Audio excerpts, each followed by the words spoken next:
كله قايت الانترفيو.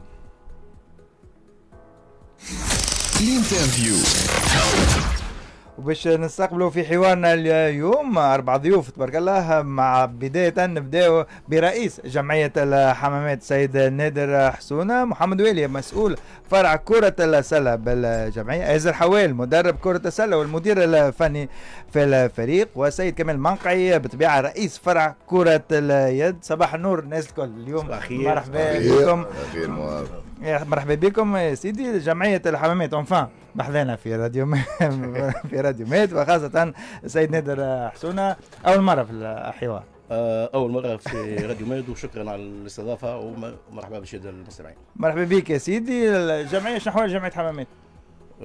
جمعية الحمامات جوسكا مانون لحد الآن لاباس الحمد لله، في الطريق الصحيح اللي المشوار اللي بديناه قاعدين نكملوا فيه، والأهداف اللي رسمناها قاعدين نوصلوها مي واحدة واحدة على خطى ثابتة شوية بشوية. أكيد الحدث اللي نتصور أسعد كامل أهالي جمعية الحمامات ومحبي جمعية الحمامات هو الصعود متاع فريق ولا فرع كرة السلة إلى قسم النخبة. نبارك لكم أكيد أنتم ممثلين الفريق، ومبروك أنت كرئيس الفريق. تحدي جديد في سيزون تقريبا في بداية موسم اون جينيرال، موسم رياضي. صحيح، تحدي جديد وتحدي صعيب برشا. مش ندخلوا في معناها ريتم اخر، مش تعرفوا مش كيما نلعبوا في البرو 2 ولا في البرو بي كيما نلعبوا في البرو دونك لازمها برشا خدمه، لازمها برشا تضحيات، ولازمها برشا معناها امكانيات ماديه خاصه. تعرفوا اللي الكره تويكا كل هي امكانيات، وسورتو مش كيما لعبنا عملناه قبل السنوات في الديفيزيون 2 وكيما نلعب بصنا في البرو ا. من المميزات جمعيه الحمامات في كل الاصناف وفي كل الفروع هو التكوين. تقريبا الجمعية عرفت بالتقاليد، اللي عندها تقاليد خلينا نقولوا. كرئيس نادي شنو رؤيتك وشنو برنامجك في المسألة هذه؟ صحيح، التكوين معناها ونعملوا على اولاد الجمعيه سورتو في الصغيرات، وهذاك اللي كان متفاهمين فيه من اول ما تقلدنا التسيير نتاع الجمعيه الرياضيه بالحمامات، اللي قلنا باش نلهوا بالفروع الشابه ومت معناها نوزيفور على الفروع الشابه، وتلهينا بهم من الهوند اللي عملناه ولات عملناه بيتو. كانت تلعب في الجونيور في الديفيزيون 2، طلعت للديفيزيون معناها ليليت مع الاكابر. في الاثار وفي الاداني حطينا ممرنين معناها اكفاء باش يأطروا الشباب هذايا، و صغار ديما معناها يفو معناها ان سويفي سبيسيال للصغير تما. في فرع الباسكيت زاد جبنا السيد ممرن المدير الفني ازر حوال اللي حط معناها امكانيات تاع مجموعه شابه تاثر في الفروع الشابه اللي تو سي ازر وسي محمد يحكي لكم عليهم. باش نحكيو عليهم، نحكيو الوضعيه الماليه. ما نجموش ما نحكيوش تقريبا احنا الفرق الكل والجمعيات الكل اللي يجوا بحذانا، وحتى اللي في المشهد الرياضي الكل تقريبا من اصعب حاجات في التسيير هي الامكانيات الماليه. سي نادر، ما نحشموش من الحكايات هذم، اكيد فما صعوبات ماليه للفرق الكل. شنو قاعدين باش تعملوا، شنو حضرتوا لمواجهه هذه التحديات؟ والله ما احناش معناها الجمعيات الكل نمروا بظروف ماليه صعيبه شويه. قاعدين نجاريو في الكوتيديان تاع الجمعيه اللي يتطلب برشا مصاريف. وقلت لك معنا مع الهوند ولد باسكيت في البروغرام باش يتطلب ياسر مصاريف وياسر امكانيات ماديه. قاعدين نحضروا في بلان باش نشوفوا منين باش ندخلوا الفلوس، شكون باش يعاوننا. وهذا انا ديما نقول نداء للأحباء، نداء رؤوس الأموال، نداء لأصحاب النزل، نداء لأصحاب المطاعم، باش معنا نتلفوا كل حول الجمعية الرياضية بالحمامات اللي نقول عندنا تحدي كبير السنة. هو معنا أول حاجة اللي برمجناه باش يكون السنه اللي هو لعب الادوار الاولى كرة اليد في كرة اليد، وضمان البقاء اولا لكرة كرة السلة. وهذا معناها يتطلب مجهود، معناها الجميع يتضافروا ويتلفوا حول جمعية يد وحدها راه ما تصفقش. ما نجموش كهيئة وحدنا زاد نوفروا الامكانيات والمصاريف اللي مصاريف التنقل، مصاريف الاكل، مصاريف الجواريات، مصاريف الشهاري، معناها برشا مصاريف برشا مصاريف. وتقريبا السبور كله تقريبا ولا يتكلف توا، ما عادش معناتها نجم نقولوا كما قبل ولا تقريبا. وهذا مشروع، وهذا في ظل خلينا نقولوا تحديات كل المال قوام الاعمال. بالضبط، يعطيك الصحه.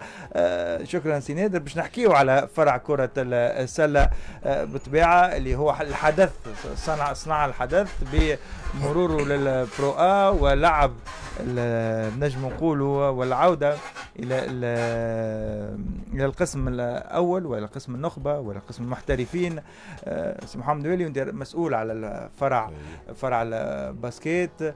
معناتها اولا كيفاش الخدمه صارت؟ معناتها الناس تحب تعرف، خاطر اكيد فما خدمه على المستوى الاداري. أكيد. على المستوى الاداري باش معناتها خذيتوا حقكم، خلينا نقولوا مادامكم حاليا في البرو A. باهي، اول حاجه نحب نعاود نشكركم على الاستضافه. انا حتى مشكلة. وفي نفس الوقت نحب نبارك للناس الكل من الاحباء وهيئه ومدعمين هذا الصعود اللي ما جاش بارازار. احنا منذ تولينا مقاليد التسيير في جمعيه الحمامات منذ سنتين هذا الموسم الثالث، البرنامج كان واضح. خذينا الجمعيه في وضعيه للاسف، خلينا نقول من اجتهد واصاب فله اجران، ومن اجتهد ولم يصب فله اجر واحد. خذينا الجمعيه في موسم انحدار فريق كره اليد للقسم الوطني من صنف النخبه، من بعد يعني بعد سقوط، موسم السقوط. الهدف الاول مع سي نادر ومع كامل اعضاء الهيئه المديره انه باش نلتفوا حول الجمعيه، لكن الاولويه باش تكون فرع كره يد. والحمد لله تمت المهمه بنجاح. تم الصعود، الناس كل فرحت والحمد لله. الاوبجيكتيف الثاني الموسم اللي من بعده فرع كره السله. راهو كي نقول فرع كره يد ولا فرع كره السله نحكي بجميع الاصناف. والحمد لله الخطوه الاولى تمت بنجاح. الخطوه الثانيه رسمناها عم كان الهدف نتاعنا حقيقه هو انه نوصلوا نترشحوا لمرحله البلاي اوف. راهو كي ناخذ اون كونسيديراسيون نو كونكورون ديريكت، مع احترامي ما نسميوش خير، انه الاوبجيكتيف نتاعهم ولا الانفستيسمون نتاعهم كان اكبر منا برشا. لكن احنا بحكمه الاطار الفني وبحكمه الاداره وفقنا ربي باش تعدينا لمرحله البلاي اوف، سوبر بلاي اوف، وكذلك سوبر بلاي اوت. قارعنا الفرق اللي نتاع صنف النخبه. اون باراليل كان فما برنامج مع القائمات المترشحه للجامعه التونسيه، برمي الاهداف انه ترجع الامور ب 12 فريق، وهو اللي صار بالضبط هذا يعني. دونك كيما نحب نبارك للحماميه الكل، عندي ميساج صغير، راهو حتى حد ما عطانا هديه، راهو بعد تعب ورانا احنا نستحقوا الصعود هذايا. وراهو الصعود هذا مش للهيئه برك، للملاعبيه وللاطار الفني والاطار الطبي والشبه الطبي والحماميه والناس المغرومه بالباسكت في الحمامات الكل. دونك الملخص هو كيفاش كان صعود جمعيه الحمامات فرع كره السله. على المستوى الاداري خلينا نتحدثوا، تعرف فرق كبير بين قسم ثاني وقسم اول، وكمسؤول على فرع كره السله شنو استعداداتكم؟ شنو تحضيراتكم؟ شنو خاصه وتوا كنا نتحدثوا مع الرئيس على مستوى حتى على التنقلات، حتى الملاعبيه اكيد مع احترامنا الناس الكل أكيد. مش ملاعبيه البروبيت من بعد نحكيو القسم الوطني ولا البرو صحيح. هي امور امكانيات صراحه، حتى مع احترامنا للملاعبيه الكل كلها تعرف روحها شنو مستواها، ونشكروهم اللي عاونونا على الصعود هذا الكل. شوف اليوم جات الامور مستعجله شويه، يعني تنصيب مكتب جامعي جديد، تصويت على قرار كان لصالحنا ولصالح فريق حلق الواد، الامور اليوم كيما اليوم مثلا عندنا قاعده ان شاء الله باش تاخذ لا جروند بارتي من الامور تخص فرع كره السله. اي منهم الانطلاقه راهي قريبه من البطوله، يعني الاتصالات والحمد لله مع بعض اللاعبين موجوده. اون ريان كونفيرمي سوف كو حاطين الفرع اون كونسيديراسيون، خاطر نتمناو من ربي انه كموسم اول بعد صعود بعد 5 سنين نتمناو انه نستحوذ على بلاصتنا في البرو ا، وهذا اكيد اداريا صعيب، ماديا صعيب جدا. ان شاء الله الناس اللي جات وعاونت وضحات قبل ولا عاونت حتى بكلمه طيبه تجي تعاود تلتف وتكون اكثر يعني او نيفو نومبر باش يتم تدعيم الفريق كره السله. اكيد فما اقل شيء باش تكون فما نتصور انا ومع حتى سي ازر يزيد ياكد كلامي، اقل شيء فما 3 انتدابات. الانتدابات هذه لازمها تكون مدروسه فنيا، خاصه من ناحيه من قيمه الملاعبيه ومن الناحيه الماديه وحسب امكانيات الجمعيه. لكن كي نقولوا حسب امكانيات الجمعيه كي يبدا فما ملاعب بالحق باش يعاون، راهو كيما نقولوا احنا نكبسوا على رواحنا ونقويوا في البيدجي نتاع الباسكيت، وان شاء الله ربي يوفقنا في الامور هذه خاصه. اكيد ان شاء الله بالتوفيق باش نحكيو امور فنيه مع المدير الفني للفرع كره السله بالحمامات والمدرب الاكابر آزر حوال. كوتش مرحبا بك مره اخرى. مرحبا بك سي معاذ وشكرا على الاستضافه. سي معاذ لا شيء، معاذ قيان. والمهمه المهمه لا جيس شاءت الاقدار عملوها في الوقت هذا. جيتك وانا طلعت دار شعبان الفاري فرد هذيك فرد سيتياسيون هذيك شو قال لك وين فما تحديات وين فما ازر وين فما صعود وين فما ازر. المره هذه دوبل فونكسيون خلينا نقولوا، وحتى الرئيس انه اعطيك برشا صلاحيات، صارها مسؤوليه كبيره. اولا معناتها توا معناتها على القسم النخبه وقسم البرو ا المحترفين تقريبا فما كونكورونس كبيره، مش حتى في التتويج برك حتى في البقاء. لهنا شنو الاستعدادات على المستوى الفني كمدرب؟ شنو هي الخطط نتاعك؟ مش تقول لك شنو هي بالضبط، لكن شنو هي الاستراتيجيه اللي باش تعملهم، وخاصه اللي تفكر فيهم مع اذا سمعنا باش يتم تدعيم الفريق على الاقل ب3 ملاعبيه، لكن انت الرصيد البشري نتاعك كيفاش باش تتصرف فيه؟ معناتها شنو هي التحديات اللي تستنى فيك في خلال الموسم هذا؟ بسم الله الرحمن الرحيم. نحب نشكر الملاعبيه وكافة الناس اللي كانت شاركت في الصعود. وفما كلمة قالها سي محمد بالحق معناتها معاذ، حتى حد ما عطانا هدية. شكرا للمكتب الجامعي اللي رجعوا 12 صحيح بالقرار جديد، مي راهو كان عام صعيب. وفما حاجة التو بين عينيا، النهائي اللي لعبناه كونتر الملعب النابلي في الجيم 1 في صالة الحمامات. عندي سنوات بلي انا صغير، انا عملت جمعية حمامات ملي انا صغير نتفكر فما ماتش بكري تعبيت صاله بجمهور باسكيت هكاك نساء وعائلات ولاد صغار. ماتش النهائي كنت ملعب النابلي كانت حاجه كبيره برشا. وبعديك بيان سور تعدينا بالبلاي اوف وديمي فينال ونهائي، وحتى في السوبر بلاي اوت مع ليكيبات اللي في البرو ا اللي كانوا فايتينا في قيمه الملاعبيه في البيدجي وفي الخبره. في البيلون على 10 ماتشات ربحنا 3. معناتها كان ناقصنا. وصلنا نلعبوا للماتش الثامن كونتر رادس في رادس، كان احنا نربحوا نطلعوا، كان رادس تخسر تطيح. وصلنا نلعبوا قبل الجوله الثامنه نكون نجموا نطلعوا، والحمد لله اكرمنا ربي كما قلت لك. الحمد لله. بالنسبه لي انا كان ديفي كان بيرسونيل كما قلت لك. جيت بحذاك في التحديات عملنا نجحنا مع دار شعبان الفاري، وسنا نجحت مع جمعيه ذي بالحامات مع سيد الرئيس نشكروه سي نادر، مع سي محمد، مع سي كمال، حبش ننسى مع سي صاحبي كيف فما حاجه مع سي الوالد اللي هو سي نايم حوال نائب رئيس جمعيه ورئيس فرع كره السله مكلف في كره السله. كانت مجهودات كبيره على طول العام. بالنسبه للسؤال نتاعك مهم برشا، مش كيما التحضيرات اللي عملتها عملوا انا وسي نادر كانت مخططه راهو من الصيف.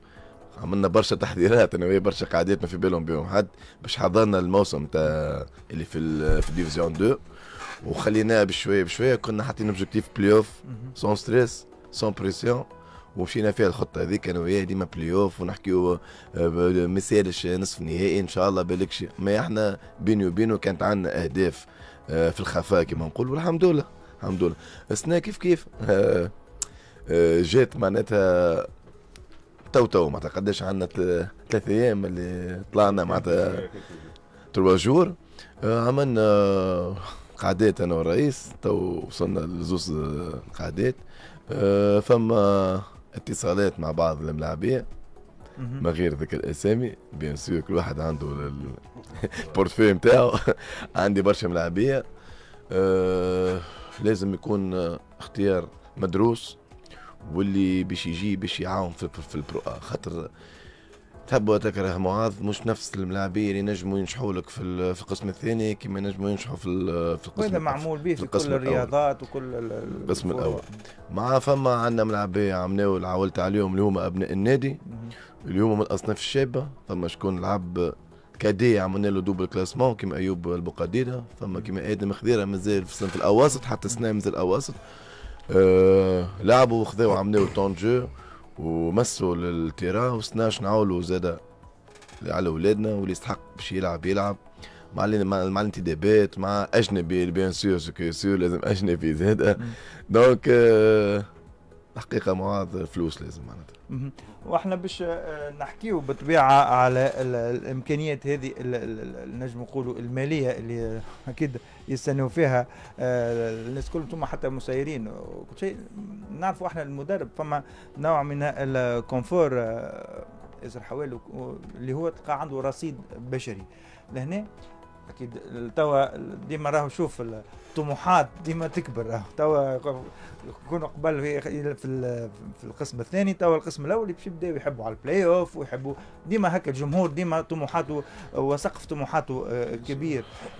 الرصيد البشري بتاعك توا نحطوا هكا تابلو بور قدامك ونتحدثوا معناتها انت كمدرب شنو ترى وشنو تحب زاده حتى بحضور رئيس الفريق توا. ايش حكيت نفسي نادر معناتها المينيموم لازم 3 ملاعبيه توانسه ومعهم اجنبي 4 معناتها هذايا راهو المينيموم باش فما اجنبي في بيان سور لازم 3 توانسه دو كاليتي اللي باش يعطيو الاضافه بالحق ومعهم اجنبي. ان شاء الله الرئيس يوفروا الهيئه المديره كله والناس كله ان شاء الله تتلم معناتها باش نجموا نعملوا عام بي ونحافظوا على المكانه. وكيف كيف حتى انا وسي نادر حتى قعدنا البارح ربحت الاولى ديما اوبجيكتيف معناتها حطيناه مانتيان ديجا معناتها اكيد. معناتها من معناتها الاهداف المرسومه البقاء. باش نحكيو على الاصناف وانت بصفتك الثانيه دوزيام كاسكيت كمدير فني جست نمشيو شويه اشهار ونرجع. انتم تسمعوا في راديو ميد عصام في مابل والحمامات و104.1.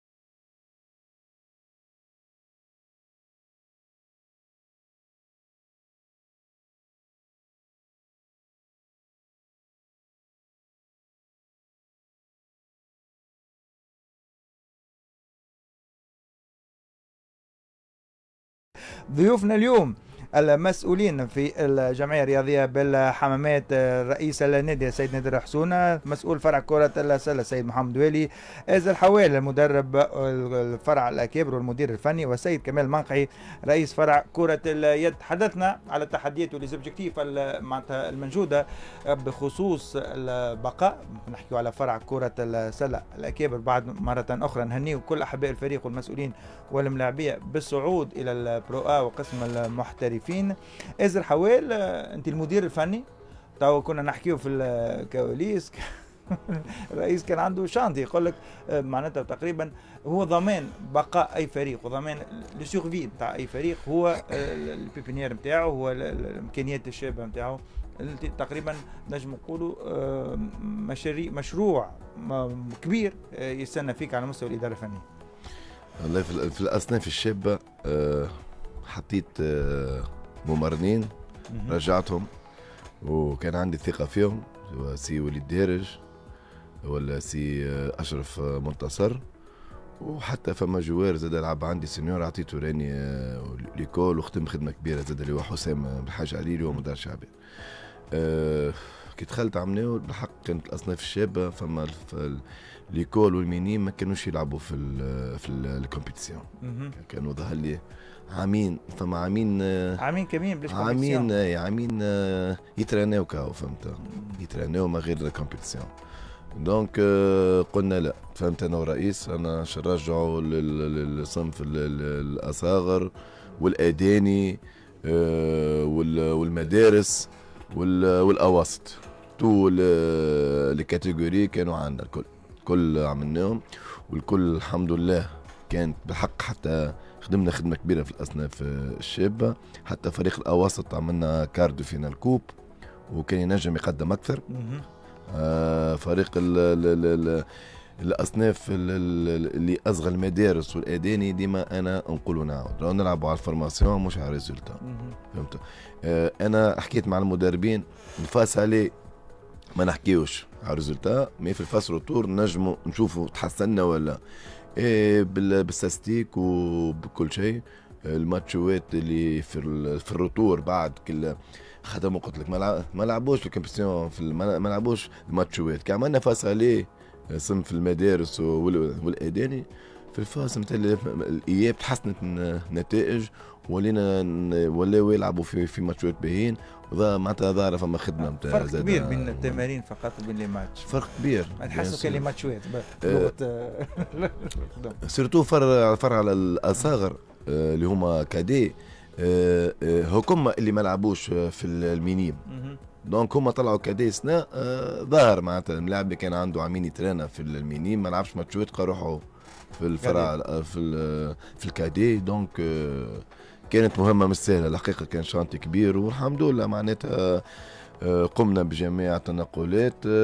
تعدى موسم ممتاز حتى في صنف الشبان مع الاكابر. دونك كانت وجاي خير بقدرة الله. نحكيو على تقريبا الفرع الاكثر تركيز والاكثر متابعة رغم صعود كرة السلة، تبقى كرة اليد من الرياضات تحظى بمتابعة كبيرة في مدينة الحمامات وغرام كبير بالحمامات. رئيس فرع كمال منقعي مرحبا بك. مرحبا سيدي، مرحبا سي عياد. مرحبا معاذ مثالش. معاذ مرحبا. كيف يعني شنو الاحوال في فرع كرة اليد؟ والله اول حاجة مرحبا بالسادة المستمعين، يعطيك الصحة على الاستضافة. مرحبا سيدي. بالنسبة أحوال كرة اليد بالحمامات يعني بإذن الله ماشيين في الثنية الصحيحة. احنا مش نحكيو على الحاضر، لازمنا نرجعوا شوية للماضي. احنا الماضي يعني صافي 2 ans de là يعني اون جوي لا دوزيام ديفيزيون، دونك يفو دير يعني حاجة يعني واضحة.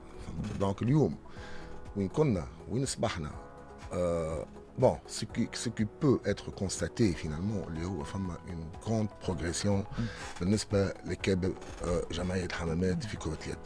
يعني عملنا la saison n'était pas aussi mauvaise. صحيح لعبنا le play-out أما on n'était pas loin يعني on était pratiquement à un point du play-off. كنا يعني في الماتش الأخراني كنا pratiquement يعني avec 3 autres équipes اللي هما بن خيار اللي هما مقنين.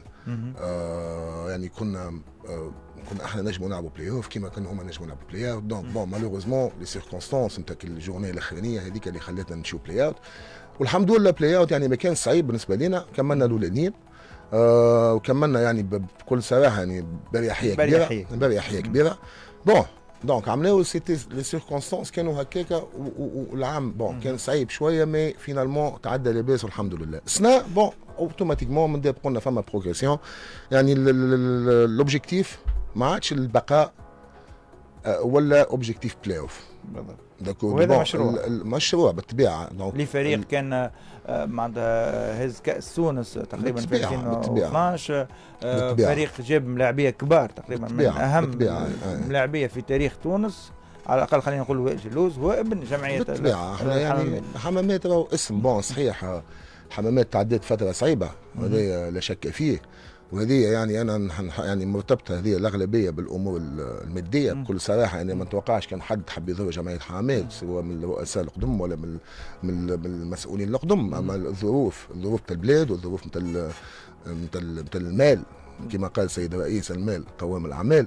الظروف هي اللي حكمت باش خلت جمعيه الحمامات تنحدر نوعا ما، ويعني وصلت يعني براتيكمون للحديث باش رياضيا نعرفوا انه جمعيه الحمامات معناتها حتى معناتها تمر بازمات ماليه تلقى الحمد لله ديما عندها ناسها وديما عندها يعني تلقى على المستوى معناتها التكوين. نعرف برشا ملاعبيه كونتهم الحمامات لهنا في كره اليد.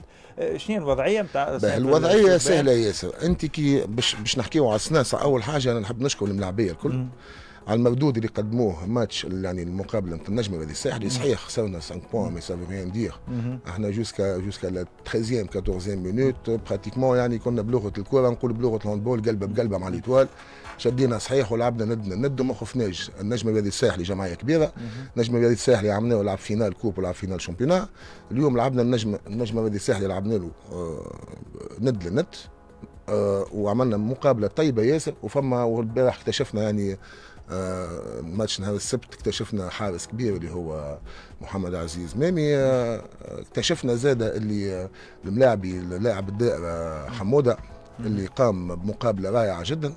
وحسينا اليوم حموده والشباب اللي معاه يعني حسيناهم مشاو طلعوا في فولي اخر، ما عادش الملاعبيه اللي ملاعبيه ما اليوم ولاو ملاعبيه ما عندهم اكسبيريونس.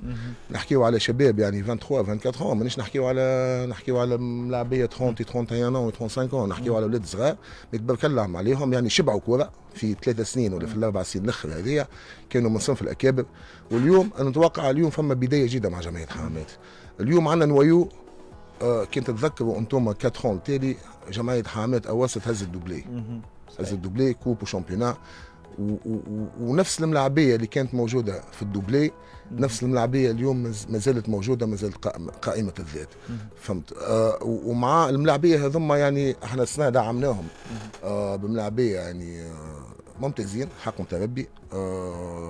احنا عملنا جمعنا بوشان حكيم بوشان يعني مددنا له في العقد نتاعو. حكيم بوشان ما عملناه مالغري الاصابات وكل شيء يعني قدم مردود ممتاز مع جمعيه حمامات. والسنه رغم الاصابه نرجع خاطر احنا ما تنساش حاجه، المقابله الاولى مع المهديه اللي كانت مقابله ممتازه جدا رغم الاصابات، خاطر احنا في المقابله ديك عندنا 6 اصابات. الناس ممكن ما تعرفش الكواليس وما تعرفش شنو فما في وسط الفريق، اما راهو عندنا 6 اصابات فيهم حتى مصابين لعبوا كيما محمد امين بن زيد كيما مينو الاخضر. ومالغري ساعه يعني تمكنا ما نقولش من الفوز، ما تمكنا من التعادل. وانا فرحان بحاجه في الماتش هذاك اللي شفنا جمعيه حمامات جديده، شفنا روح عاليه، شفنا جرينتا. يعني سي با فاسيل بور اون ايكيب افيك 6 بليسيور تكون خاسره à quelques minutes de la fin du match 3 points وترجع في اللقاء وتضمن التعادل مع جمعيه كيما جمعيه مكيرة المهديه اللي هي نحبوا ولا نكرهوا جمعيه كبيره. جمعيه عندها وليدات بارك الله عليهم يعني رابيديتي والكونتر ما تحكيش. مالغري سا حققنا يعني التعادل بالجرينتا في اخر المقابله. دونك هذاك دوك نرجعوا الموسم ما زال طويل. عملنا مقابله ممتازه مهما التعادل مع المهديه. وفما روح جديده تحسها في الكيب في الفريق. عملنا مقابله معكم شويه وزنامه صعيبه يعني كي تلعب انت في 5 مقابلات الولا تلعبهم مع المهديه، تلعب ليتوال، تلعب لاسبيرونس، تلعب الكلوب وتلعب الساقيه. دونك اقل ما نقولوا الرزنامه مشات ضدنا، اما راهو ما تنساش اللي عملناه الرزنامه كانت ضدنا زاده ما كانتش معنا. ومالغري سا لاباس والحمد لله وفما كل خير والمستقبل واعد باذن الله. جمعيه حمامات فما بروغريسيون اون فا بروغريسي سيت اني وباذن الله المستقبل خير ياسر. وشكرا يعطيك الصحة. مرحبا بكم الكل. الرئيس مازال عندنا دقيقتين ما يسالش اللي يطلبوا فيك كان يسمعوا فينا نقول نستناو دقيقتين كاملوا اكيد ضغط كبير نعرفوا الخدمه وكل شيء والتاثير. فما تقريبا 2 شوانط كبار ياسر، الباسكيت والهاندبول. نعرفوا انه جمهور الحمامات صعيب في كرة اليد، صعيب بالكدا ويفهم، خاصة مع دي كونيسور. ما نعرف برشا ناس حتى كي تلقى ماتش في الماتش هاند ناس تفهم في هذا، ما يحملكم المسؤولية. أكيد روزنامة رياضيا معناتها ماتش 2 كما قال كمال المنقعي معناتها تعادل وخسارة، لكن بعد السيزون ما زالت طويلة. لهنا كرئيس نادي شنو الدور اللي دورك انت في نجم نقولوا المجاراة الاصابات، الرزنامة هذه صعيبة بخلاف الامور المالية وغيرها؟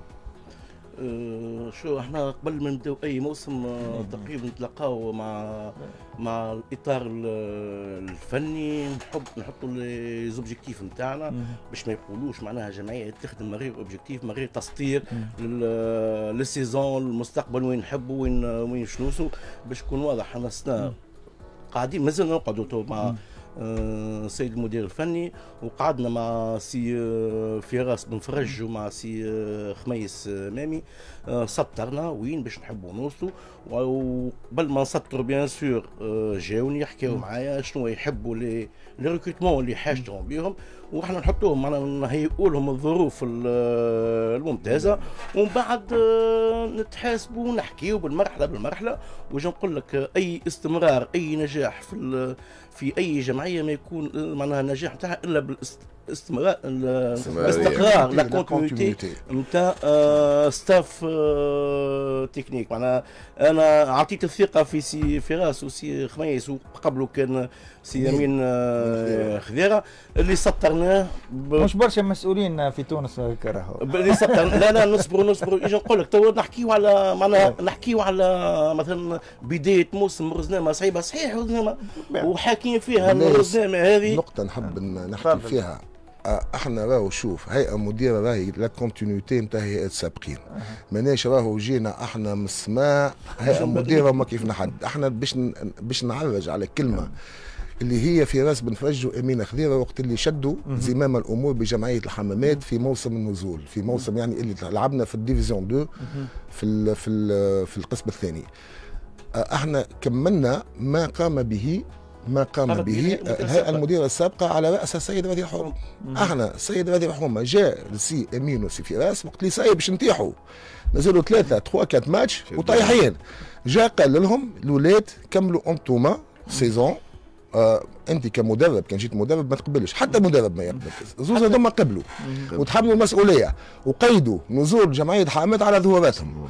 مي كان فما وعد من السيد راضي رحومه للزوز المدربين هذوما اللي هما كان حتى وكان طاحوا باش يقعدوا على راس الجمعيه، وهذا اللي صار. احنا كي خذينا الجمعيه في الموسم اللي بعد، انا كنت راهو مع الهيئه القديمه مع الهيئه الجديده، دونك حكيت مع السيد الرئيس قلت له راهو السيد راضي رحومه وعد امين وفراس باش يكملوا الموسم الجديد اذا حتى وكان طاحوا، وذاك اللي صار. يعني كنا على وعدنا، يعني على وعد السيد راضي رحومه، وكملنا في النسق هذاك والحمد لله. ومن بعديك بالطبيعه كما قال السيد الرئيس احنا كهيئه مديره نؤمنوا بحاجه اسمها كونتينيتي، وهذاك اللي صار، وهذاك علاش فما لا بروغريسيون. وشكرا سمح. اكيد وهذا مهم على المستوى الاداري والمالي. ان شاء الله خليل لكم مود لفان رئيس جمعيه الحمامات. ان شاء الله. انا ديما نقول جمعيه الحمامات راهو ماهيش ملك خاص، لا هي ملكي انا، لا هي ملك سي كمال، لا ملك سي محمد، لا هي مديره. راهو احنا جايين نعديو في مهمه لانقاذ الجمعيه، ونحبوا نوصلوا فيها بها البالي معناها معينه نتاع كيما كانت قبل. ان شاء الله الجمهور، ان شاء الله رجال الاعمال، وان شاء الله المدعمين والشركات يلتفوا. هذا نداء معناها باش ما يقولوش ما جيناهمش وما مشينا لهمش، الدار راهو مفتوحه للناس الكل، قابلين الانتقادات. ما الانتقادات ناكد بناءه، مش الانتقادات الهدامه تكون معناها بمجهودك بمجهوداتنا بفلوسنا. بديتنا يجي وانا واحد ولي يسمع في الشتام والسب مش معقول. نحب الناس الكل تتلمى مع الجمعيه وحول الجمعيه، وان شاء الله اللي جاي خير بالتوفيق.